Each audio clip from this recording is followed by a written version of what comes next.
If you see this car in traffic, you probably won't even turn around. To most, it's just a BMW, maybe with slightly different wheels, maybe a slightly odd bumper cover.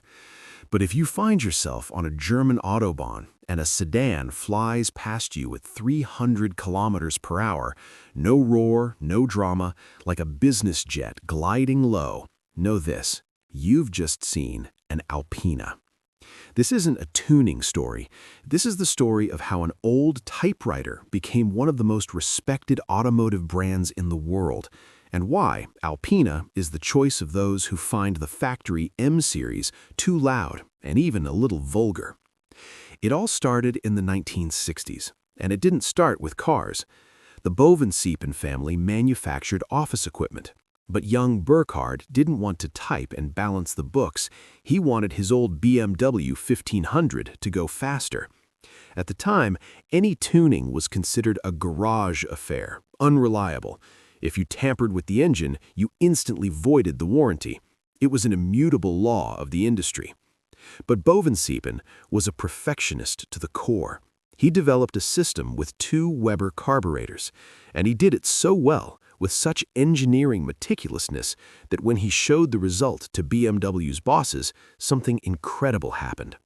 Sales director Paul Hahnemann made the historic statement, "I'll sign anything for this guy."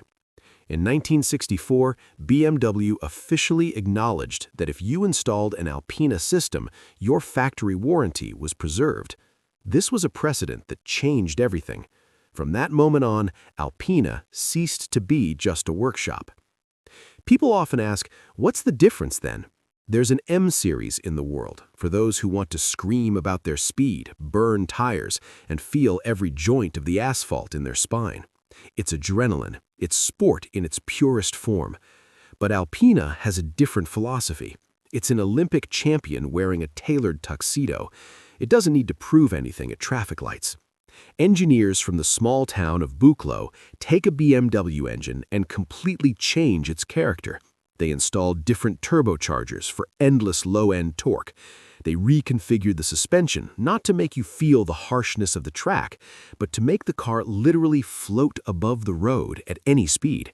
It's called Uber touring, the ability to cross a continent in a single day and emerge from the car as fresh as if you just went for your morning coffee. But the real magic lies in the details that drive aesthetes crazy. Look at the wheels, the classic design with 20 thin spokes. It's not just style, it's been a hallmark for half a century. Now try to find the valve stem to inflate the tire. You won't see it. The engineers hid it under a cover in the center of the rim, releasing air through one of the spokes. Why so complicated? To maintain the perfect rotational symmetry and purity of the design. Or the interior. Lavalina leather is used here. It's not just good leather. This is a material on the level of the finest French fashion houses. It's not coated with a thick layer of paint. The pores are kept open. It breathes. It's warm to the touch. And of course, there's wood.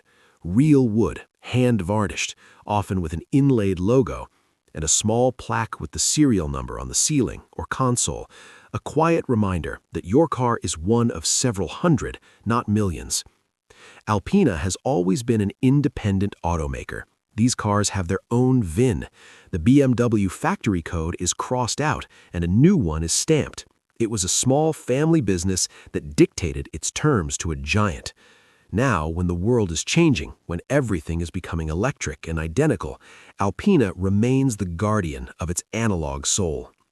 It's a monument to engineering romanticism, a car for those who understand the difference between price and value, powerful, luxurious, and invisible to those who don't know how to look.